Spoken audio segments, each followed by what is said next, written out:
In the darkness and despair of war, a light is shining in Gaza. A former terrorist who turned to Christ reports that Gaza's Christians are serving their community. And Jesus is appearing to people in dreams. Imagine waking up one morning and hearing whispers across the globe. Something unimaginable had taken place in one of the most war-torn regions on Earth. A land of pain and conflict suddenly became the center of the world's attention. Not because of politics, not because of war, but because of something miraculous. Reports began spreading from the heart of Gaza. Thousands of people claimed they had witnessed a vision that defied all understanding, a vision of Jesus Christ. At first, many dismissed it as rumor. Some thought it was propaganda. Others said it was a dream. But as testimonies poured in hundreds, then thousands, the weight of the event could no longer be ignored. What if it were true? What if, in one of the most unlikely places on earth, Jesus appeared and transformed thousands of lives in an instant?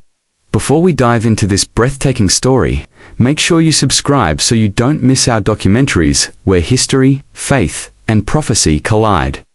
For centuries, Gaza has been a land of turmoil, a crossroads of empires, wars, and faith. From the Philistines of biblical times, to Samson's battles, to modern conflicts, this land has known endless strife. Religion here runs deep, overwhelmingly Islamic, with only a tiny Christian minority. And yet, the Bible reminds us, the people walking in darkness have seen a great light. Isaiah 9:22. Could it be that this prophecy echoed once again in Gaza? It began with a few voices. Families told of dreams and visions of a man clothed in radiant white, brighter than the sun. He called himself Isa Al-Masih, Jesus the Messiah. This was not new for decades. Muslims worldwide have reported dreams of Jesus. But in Gaza, something unprecedented happened.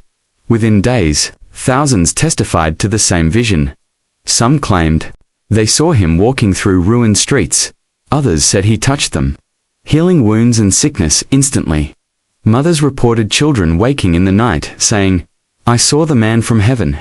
Then came the unthinkable. Hearts began to change, not quietly, but openly. Crowds declared faith in Jesus. Former imams and religious leaders stood before their people and said, "We have seen the Messiah. He is alive. He is Lord." What happened? In Acts 2, when thousands were added to the church in a single day, now seemed to echo in Gaza. But this time, it was tens of thousands. One woman said, "He appeared in my home though the doors were closed. He stretched out his hand, and my pain disappeared. He told me, 'Do not be afraid, I am with you.' From that moment, I knew he is more than a prophet. He is the Son of God."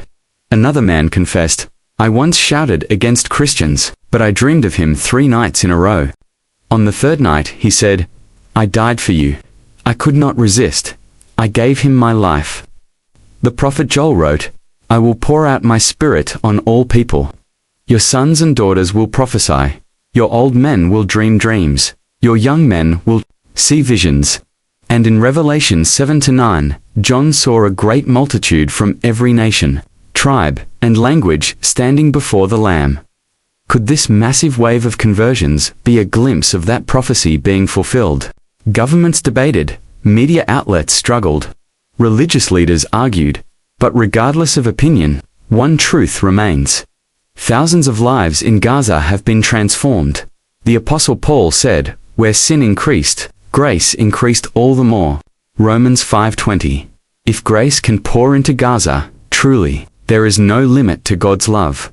Whether the world accepts it or not, something extraordinary is happening, and those who have seen him will never be the same.